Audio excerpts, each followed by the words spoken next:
Right, everyone, just gonna get Pierre to join here. There we go. That works.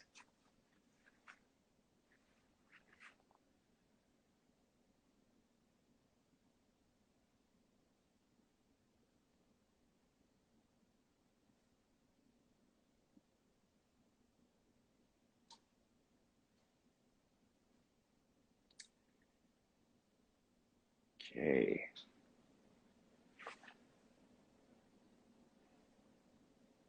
It's not working.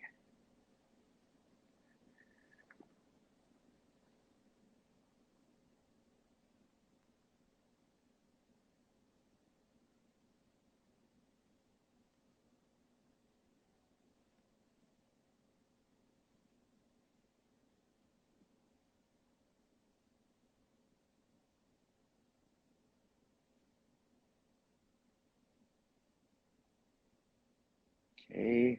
Looks like Pierre's having some issues. Let's keep trying here. Hey, Hey, it's good to see you. likewise. Yeah, Ooh. not as Okay. smooth as the last few times, but you're here No, now. that's all right. Yeah, yeah, yeah.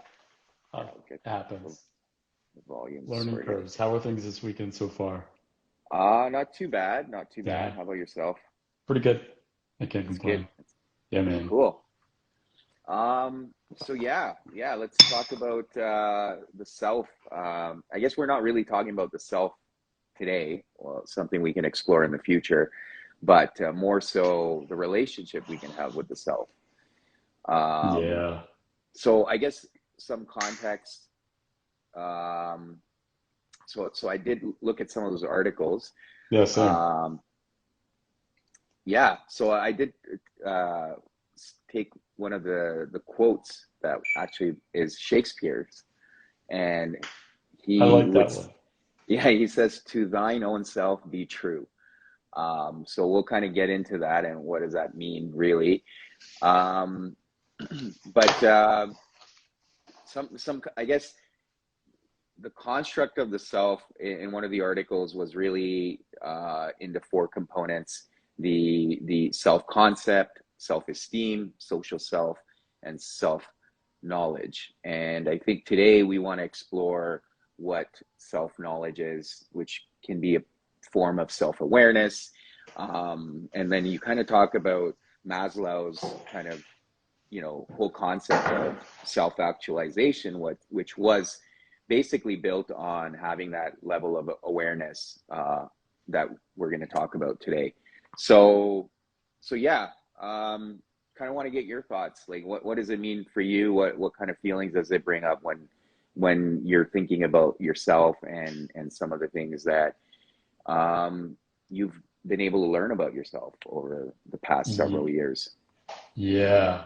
Well, I think we can dig into that a little bit, the sort of learning about ourselves. But, I was reading some of these articles as well around self-awareness, self-actualization, how the self fits into relationships with other people, how the self construct and self-concepts fit into experiences like depression and I guess to an extent we're not going to delve into uh, the sort of core constructs of the self. And at the same time, I started thinking, well, like in real life, how do we describe ourselves?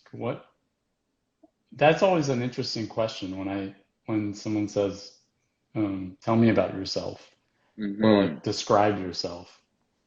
And in a lot of ways, I find myself and have historically found myself reverting to maybe the social self, as this is described, which is really kind of the face that we share with other people, um, the parts of us that might bind us based on a group, um, whether that's gender or background or culture, however you might define yourself, myself. Mm-hmm. But I don't know. I think for many guys, for myself, for me included, uh, a lot of that has historically been based on what I do, like what my career is, Mm. and how I spend my time. Mm-hmm. And Mm-hmm. I was just sort of thinking about that. Like, there's a lot that we can delve into around self-awareness and how we build self-knowledge. And it also struck me that it was so much of how I might describe myself was historically rooted in what I did uh, and my profession. I think Right. that's commonly true for Yeah. many guys. Oh, absolutely. Yeah. Yeah. Yeah. And I think, we covered this during our like the men's group kind of session we have. And we did talk about that when a lot of the times when you meet people, they'll ask you, what do you do? And our Yeah. immediate kind of response is based on what we do for a living. But within that too, I think, do you believe that? I mean, I believe it, but there's an aspect that we have a self that we present to the outside world, which is very much different than who we truly are, on the Hmm. inside, and that could be for a form of acceptance to fit in to certain social settings. So that's where the social behavior comes in, and one of the articles talked about the mirroring neurons, where we'll almost put on a mask to fit in, and then there's that. One of the questions I did want to ask you is do you feel when people do that, there's obviously this lack of alignment, because there's a gap, and how does Hmm. that make people feel? So I think Hmm. part of the reason why I wanted to have this discussion today was when we can strengthen our relationship with ourselves, we can not only have that self-awareness, have that acceptance, but try to close that gap as well. Yeah, I like that. Well, um, I think to your point around closing the gap, much of the time that does have to do with an awareness uh, of what is important to us, how we see ourselves, what our values are. I mean, the four constructs that were described in many ways outline the vision that we have for ourselves and our story, where we are Mm-hmm. currently in relation to our past and where we want to see ourselves going or where we see ourselves going.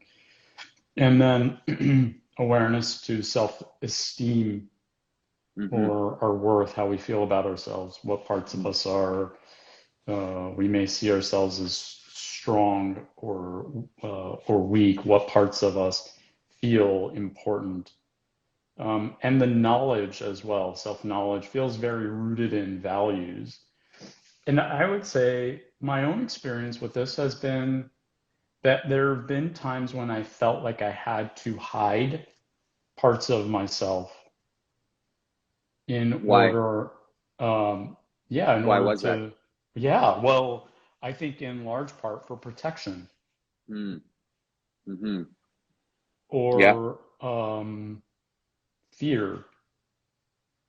And I do think that there is a gap for most of us between how we experience ourselves internally and how we present ourselves to our world.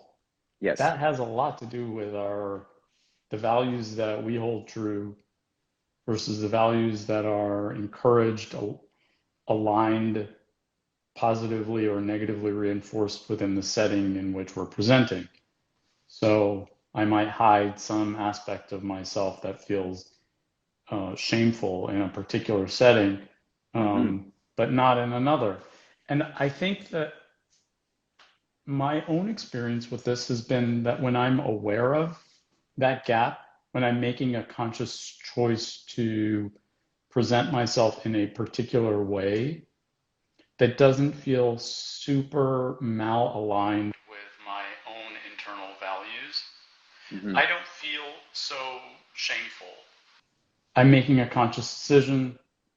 I'm aware this is not a setting in which I want to impose a part of me or expose a part of me. And that's okay. It's Mm-hmm. often when I felt like I had to because of fear or a lack of self-worth Mm-hmm. or a Yep. lack of awareness Mm-hmm. that I felt kind of ick inside. Mm-hmm.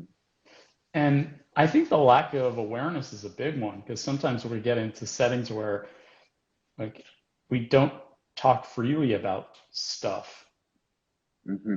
Yeah. and we don't know why. Yeah. And that feels different than saying, well, okay, I'm going to go to this meeting, this business meeting, for example.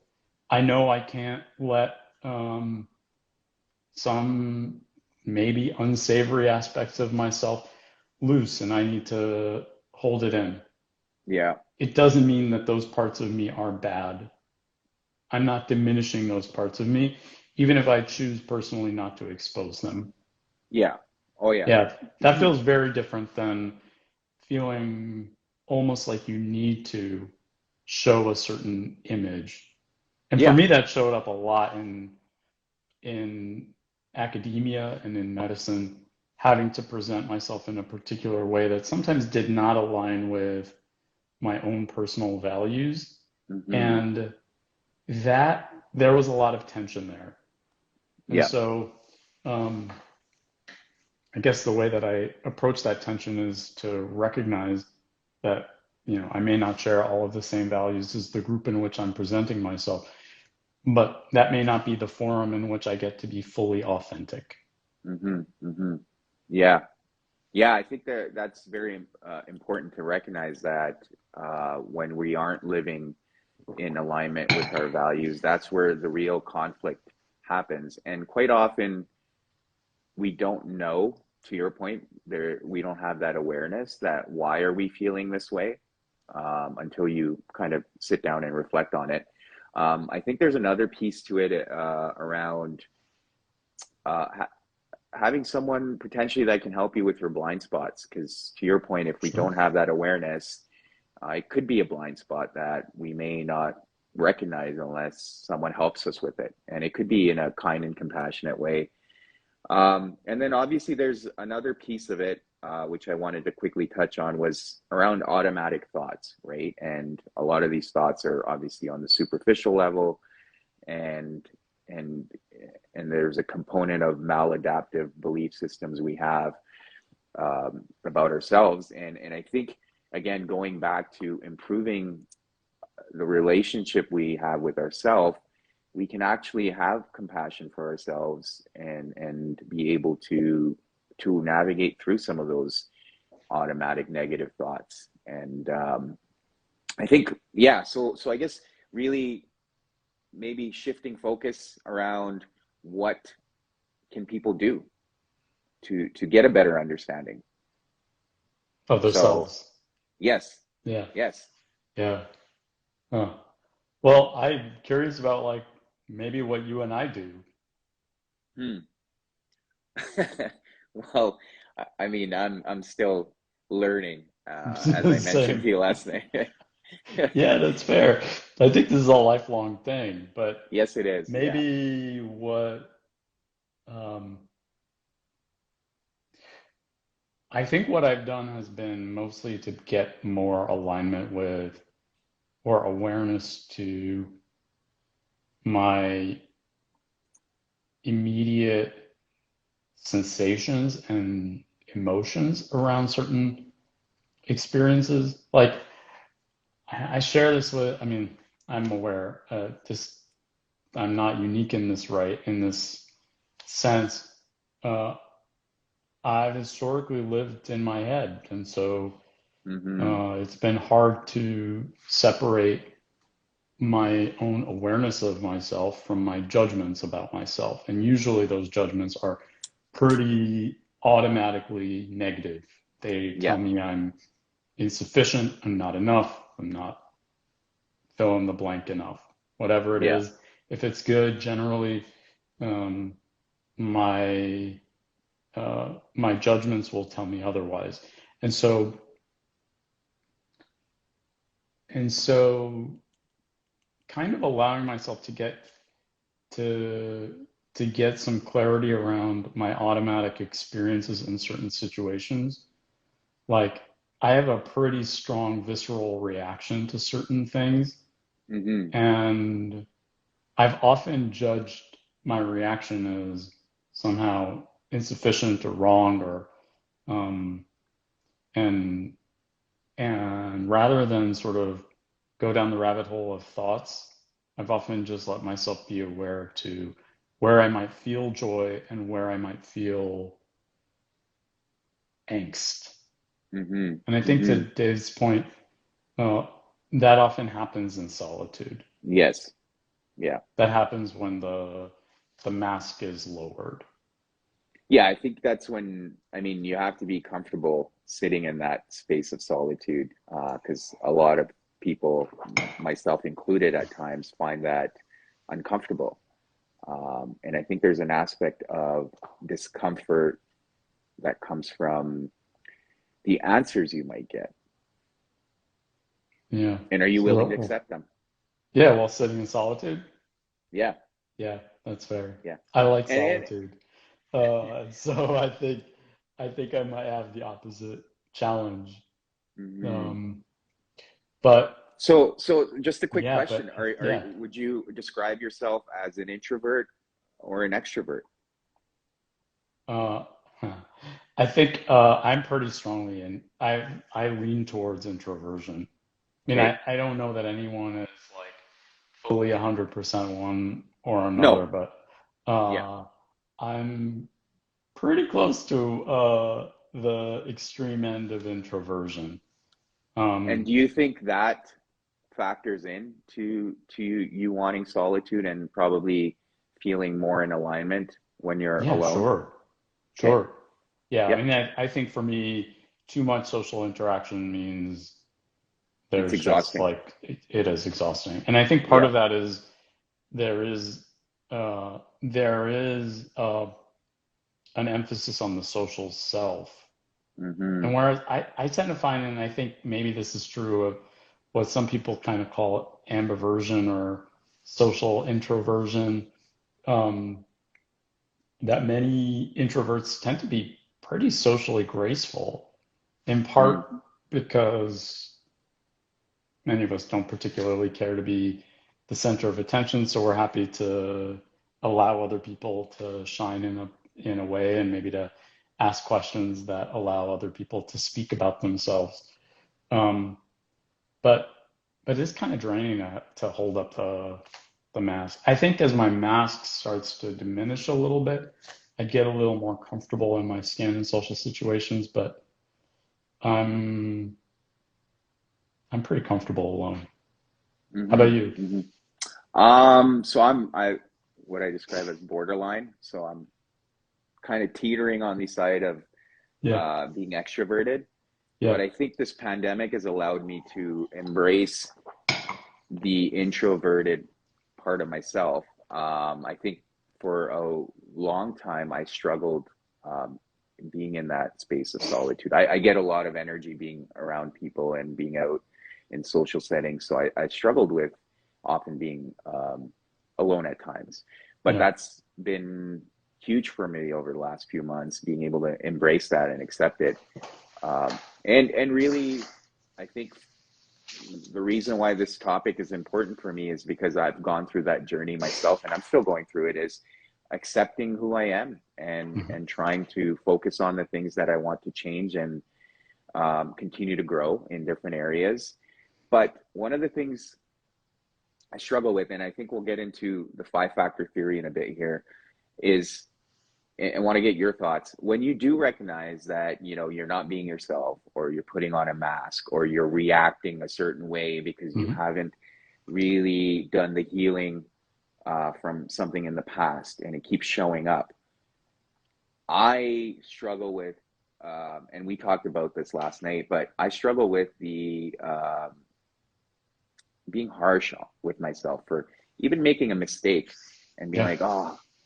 And it takes me a little bit of time to pull myself back and be like, okay, I'm still figuring it out. It's okay. um, it's just an opportunity to continue to work at it. And I think that's where the humility comes in, because I often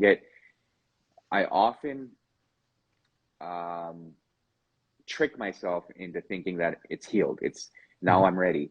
And then again, something happens, and it's always a reminder that no, you're not. This is going to be something you're going to have to work through, and it's going to be a journey. You can't rush it. So anyways, just want to get your thoughts on how do you react when you recognize those moments within yourself. Yeah, those moments for me, they're common.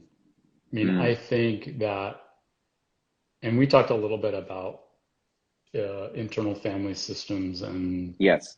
parts work as kind of a way to appreciate the parts of us that might want us to show up in a particular way and what they actually want for us. And so parts work is very much, I mean, I think that it's spoken about a lot. It's often spoken about in ways like talking about an inner child or a wounded child or discussing certain wounds. But in many ways, it kind of postulates that that there are parts within us, forces within us that drive us to act, to think, to feel certain ways, often about ourselves. And those parts tend to be protective.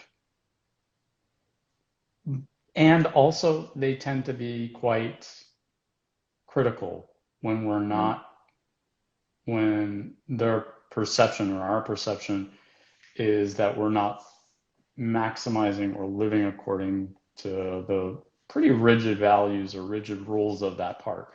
And so perfectionism is a great example of a part. Yes. Or a sort of inner critic within us. Often the part of us that wants to show up perfectly played a big role in our lives. Yeah, it We served a showed up purpose. in a way that either didn't rock the boat, kept us safe, allowed us to move forward or to progress in a way as to avoid some negative outcome. And so it served us. And for me, that's very true. Like for me, for much of my life, achievement and accomplishment were sort of akin to love, acceptance. And so the more I achieved, the more I felt like I was good enough. Yeah. And so it then says, but it's overactive. It's like a muscle that has hypertrophy to a point that is it's excessively active. And so I don't need it to keep me safe. I don't really need it to be loved or to keep me loved, but it's always going to kind of feel like I do. And so I often think that these are the parts that need to be reminded, or in some way we need to be able to pull back a little bit and remind ourselves that we have what this part is actually looking to accomplish for us. For me, if I feel like I've misstepped even a little bit, this sort of perfectionist part of me starts saying, you're not good enough. Yeah. And really all it wants is to be loved, to be accepted, to be held with compassion. But then I get into this back and forth with it. I'm not good enough, and so I start to diminish myself and to diminish this part of me. And it's this back and forth. And it feels almost like a tug of war. Yeah. And rather than just give myself what I might need in the moment, I get caught in these loops of thinking, well, I could have done something differently. I'm not good enough. I'll do it better next time. But no, that's not enough. You should have gotten it right in the first place. And it's this sort of cycle of cognition that ends up creating a lot of angst. Yeah. Rather than perhaps recognize, I'm okay. And sure, maybe I made a misstep. Maybe it was something that actually no one even noticed or cared about. But it usually takes some awareness to other aspects of ourselves that might take precedent. or Mm-hmm. that might be just as important, if not more so. Like for me, one thing that I've learned, particularly in the realm of perfectionism, is that the more perfectly I show up if I speak or I write or I engage in a specific way, the less relatable I tend to be. And that's actually more important to me than accomplishment at this point. A big part of my Mm-hmm. work is connecting one-on-one with other men Mm-hmm. around this level of work, but also it is fostering connection and vulnerability and authenticity. And if I'm showing up really perfectly, actually that tends to get in the way of all of that stuff. For sure. Yeah. And Yeah. so it's almost like I recognize when the value that of this part of me that has just gotten kind of out of control and won't go away, nor should it go away, nor should I try to Mm-hmm. make it go away. When it might just need to be told, it's okay, you've got this. Mm-hmm. Mm-hmm. And actually, it was perhaps better that you screwed up this word or you showed up really awkwardly. You might Yeah. just help like another guy feel okay in his own skin. Yeah. For sure. For sure. Yeah. And I think I was smiling earlier because everything you were saying resonated for me. Because, yeah, I think the achievements was a way of getting approval Yeah, for me, which I still tend to chase at times. me too. So how can you give that to yourself? And I think there's when we create this cycle of unworthiness or not good enough, we repeat subconsciously, we repeat these behaviors in order to reinforce that belief, Mhm. right? And we may on a subconscious level create these behaviors either with other people or in the environment we are in, and then we've already just on a subconscious level told ourselves that, yeah, I'm not good enough, so you're just going to go down that rabbit hole and react, right? Because it's so the behavior is so conditioned. So I guess to shift gears a little bit, I guess, obviously you and I are doing this work, and we agree it's going to be a journey for a while. Yeah. But how can people, um, first of all, gain awareness at a very basic level? And we've touched on a few theories. We touched on internal family systems, which, if you don't mind, maybe expanding on a little bit, and how can people use that to gain some awareness Yeah, on an internal level? sure. Ah. Hmm. And I guess internal family systems, for those people that don't know, originally initiated by the psychotherapist Alfred Adler, and he kind of talked about how, depending on what level you, no, what order you fall into in your siblings, you kind of fall into this certain patterns, which I've found to be very true, but I don't know if others have Yeah, experienced that. it's sort of interesting. Well, yeah, I think that actually, so I think a step back is I think I know less about the where you fall into the siblings. And I think that that is a particular school of IFS, interestingly, that I Mm. know a little less about, but I'm Oh, curious okay. about. But like the internal family systems at large, like the theory is really that we've got different parts within us. And that's not sort of a thinking about ourselves as having necessarily multiple personalities, but multiple parts of us that might try to guide us in specific ways. Okay. Often they emerge in conflict. Mm. And so they emerge or we might see them emerge when there's an important decision that you have to make. Let's say, should I stay in my current position at work or should I leave it? And two forces within you drive you in opposite directions. A part of you says, run and another part says, stick it out. Mm. And understanding the parts of you sort of starts with getting to know what their values are and how they emerge. The part of you that says, stick it out might value loyalty, safety, security. Those are really important. The part that says run might value some risk taking, um, creating some freedom in your own life, um, allowing for some sovereignty um, or autonomy.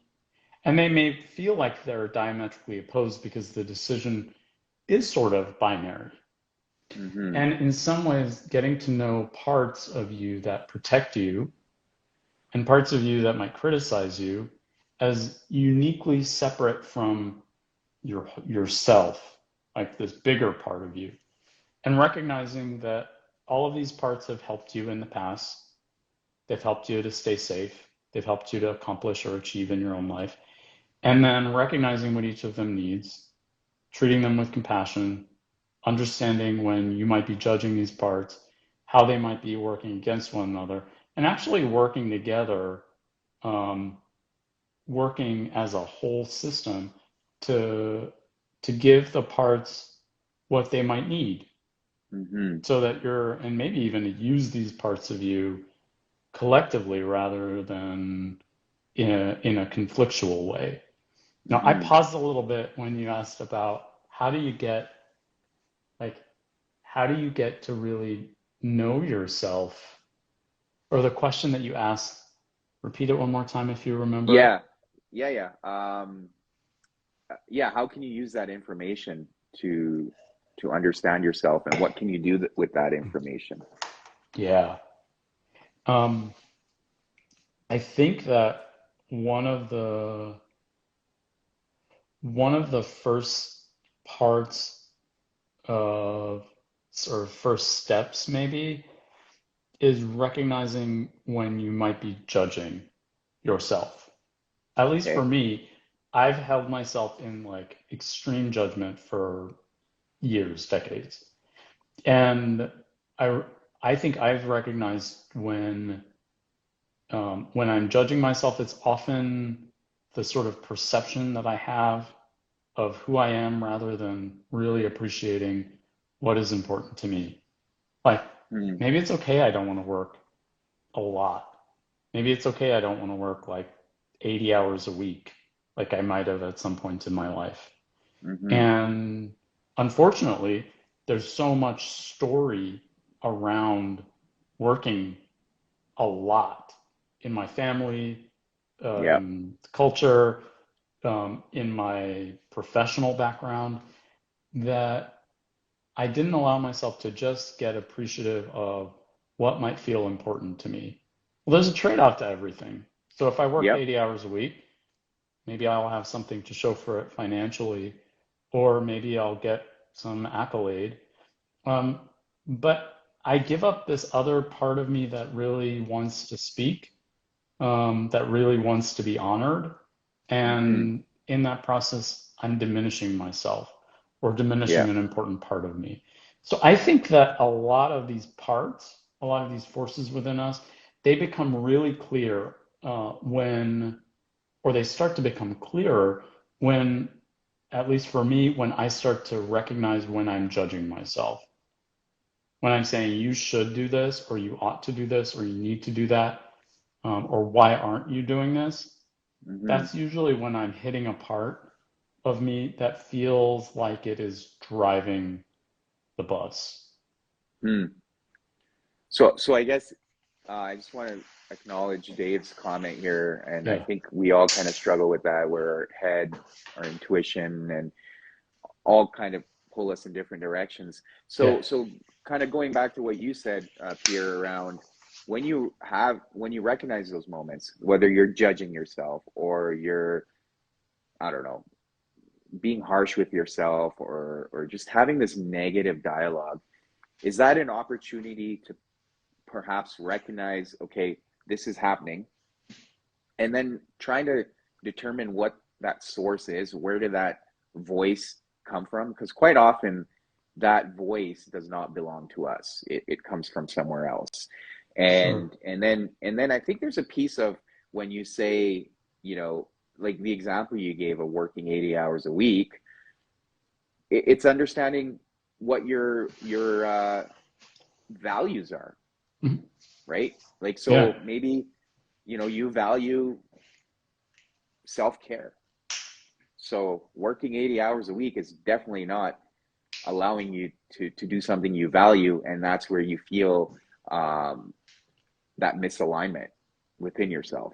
So I Yeah. think what I want people that are watching or will be watching later to perhaps take those instances where you get those cues in your head, or you're having that conflict or dialogue, or you're being pulled in different directions. Try to understand what it is, what's happening, how does it make you feel inside, and understand where is that judgment coming from? Where's that Mhm. shame coming from? Is it your voice, or is it something that, to your point, you grew up in this culture that it just doesn't feel right to do something different? Yeah. And I think when we kind of touched on it offline too, there's an aspect of guilt and shame that even comes from self-care, especially if you grow up in like a collectivistic culture. Like it's almost like, oh, I shouldn't be. It almost feels like you're being selfish, focusing on self-care or looking after yourself, Hmm. which I think can also cause other issues, obviously. Yeah. I love that sort of I mean, I think these are all really great points, especially the consideration of the values that might compete with the story you've told yourself about how you ought to show up, perhaps your Hmm. whole life. Yes. And recognizing too that there are alternate stories. You can write your own. And that will require a little bit of work on your part. Um, and I think often too, um, that bit of work feels like it's somehow a lot too much to overcome, or it's unique to me, and so it feels somehow frivolous, Hmm. or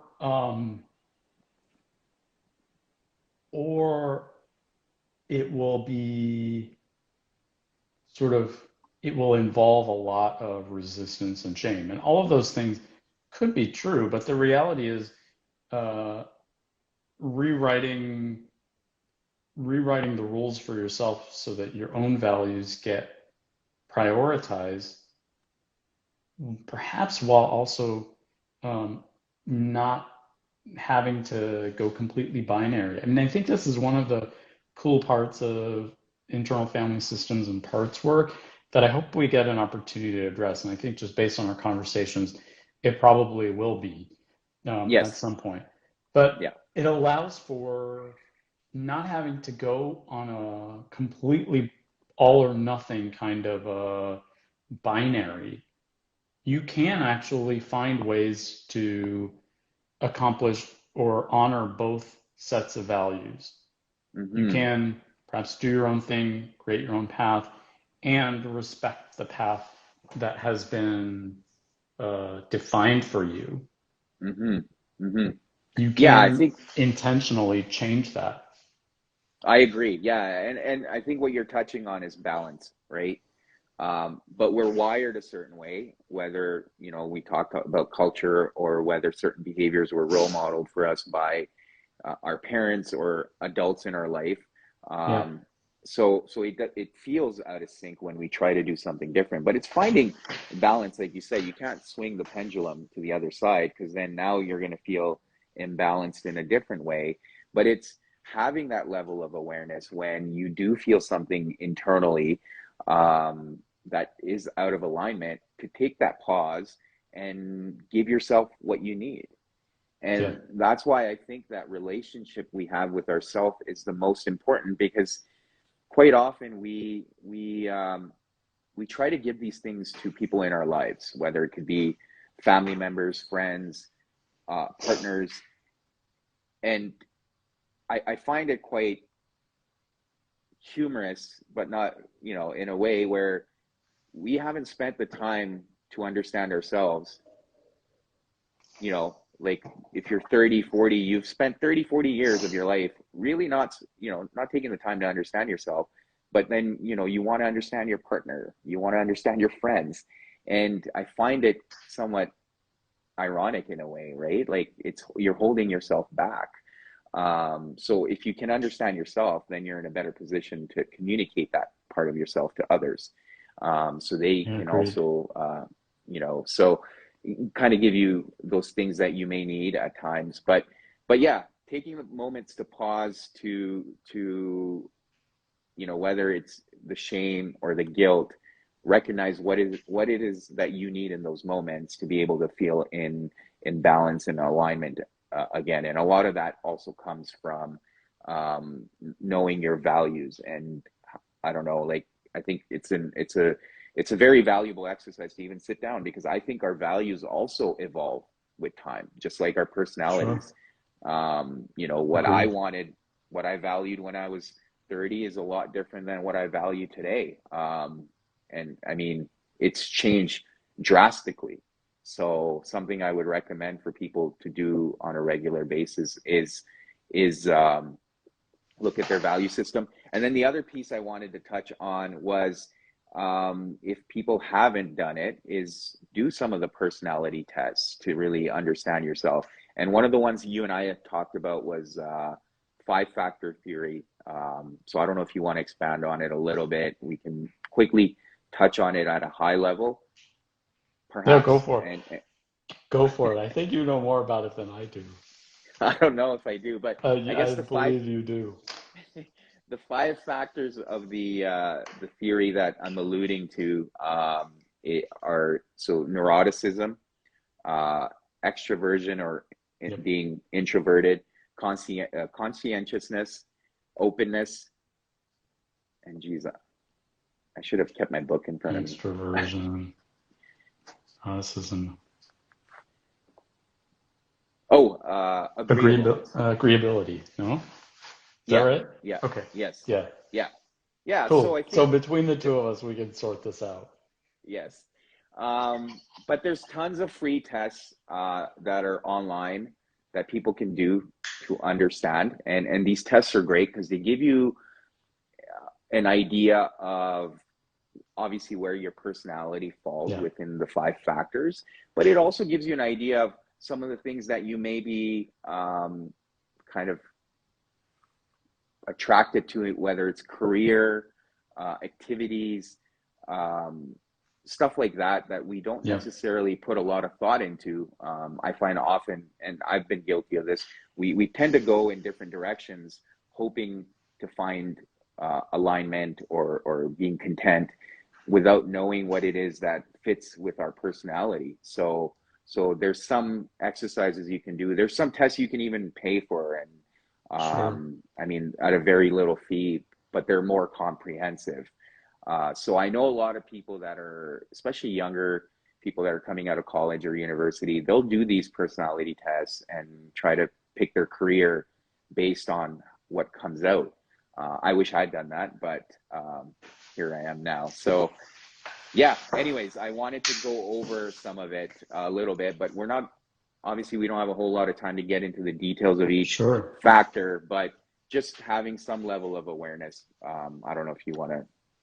Yeah, I think it'd be a good aspect to maybe to delve into on one of our next couple of lives.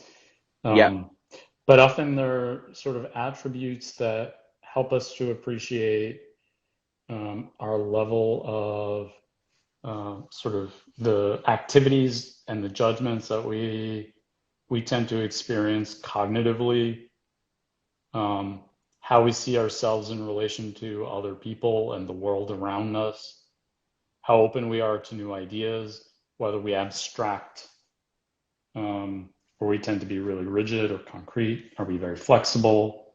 Are we the sort of type of person who likes numbers or ideas, big open concepts, or very fine details? data points. Yes. Yeah.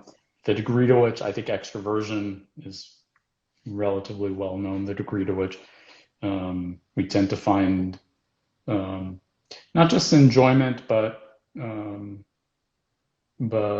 really energy in Yes. collective engagement versus isolation, and our tendency to sort of want to be in the driver's seat, to be in control, or to kind of be comfortable with the idea of flexing and perhaps ceding control a bit. Yes.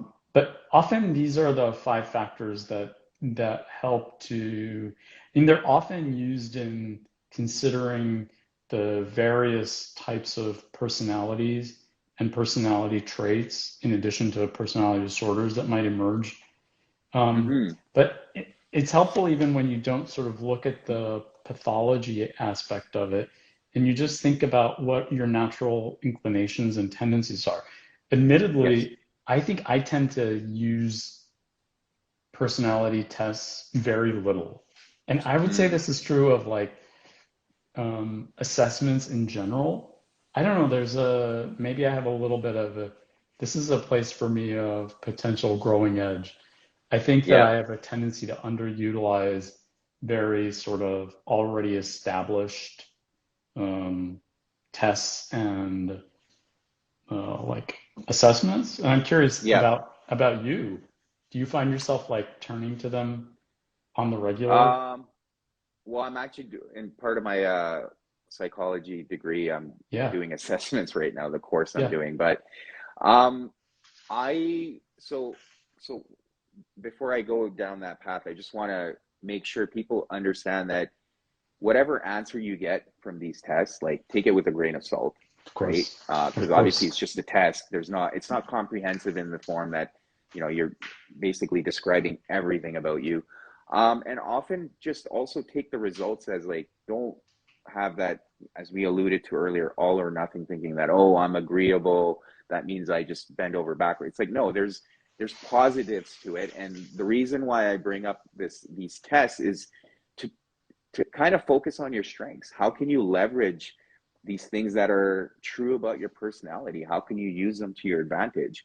Don't focus on the negative. And I think the reason why people often are scared to do these tests are because of what they're going to find and how Yeah, they're going to interpret those results. So just be mindful of that, I guess, is the only thing I would say.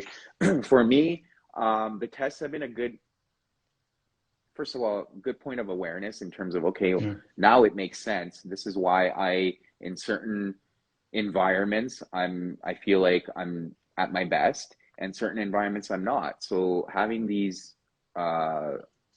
understanding of my personality helps me get better awareness of that.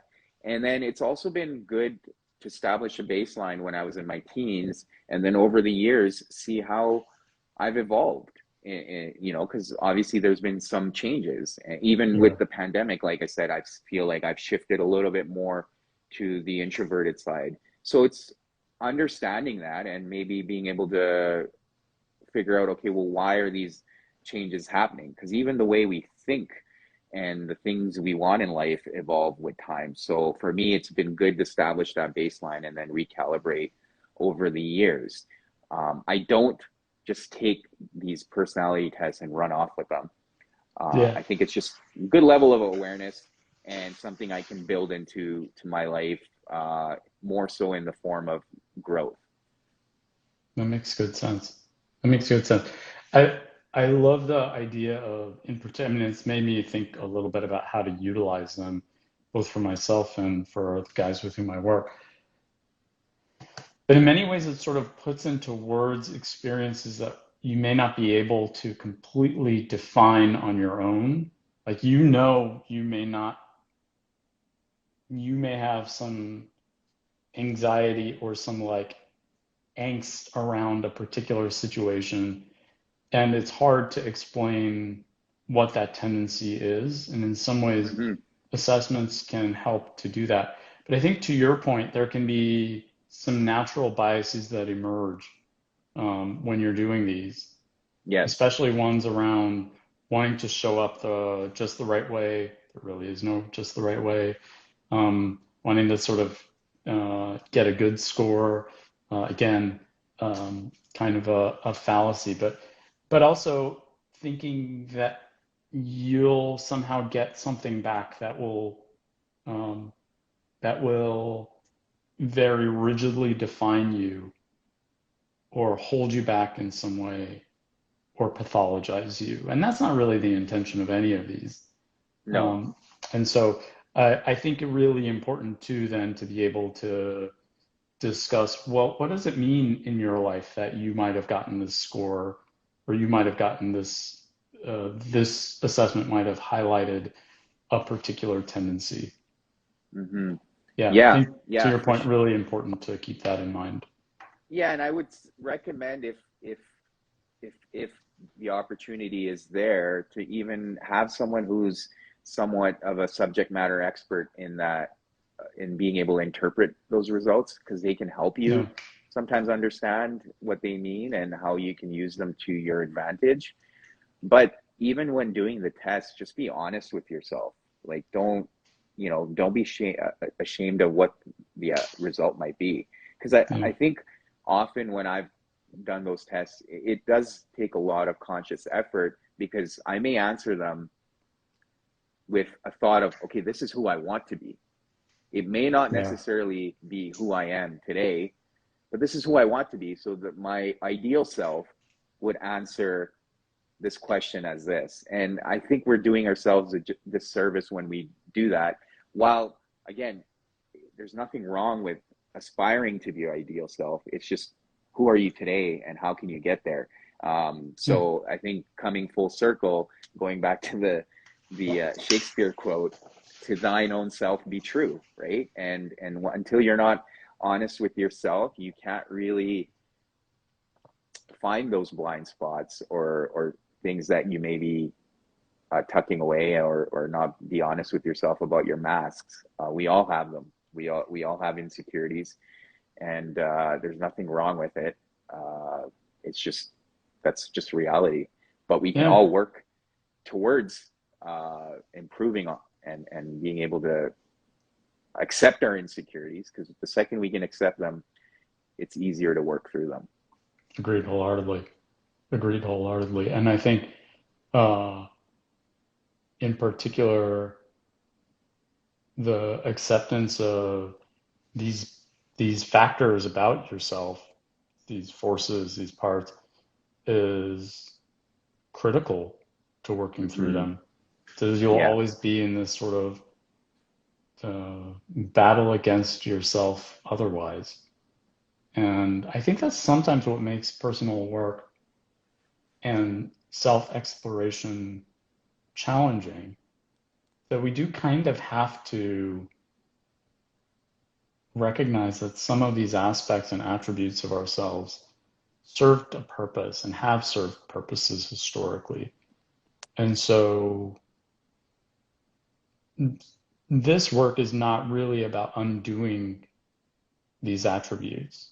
It's Mm-hmm. perhaps about harnessing them, channeling them, giving yourself what you need such that you don't get owned by them. Mm-hmm. Mm-hmm. Yeah, For sure, for sure. And I think, amen. I mean, the only person standing in our own way is us. That's the only person there. True. But yeah. True, man. Okay. Well, that brings up us to time. Obviously, we've We're at covered a time. lot. Yeah, Yeah.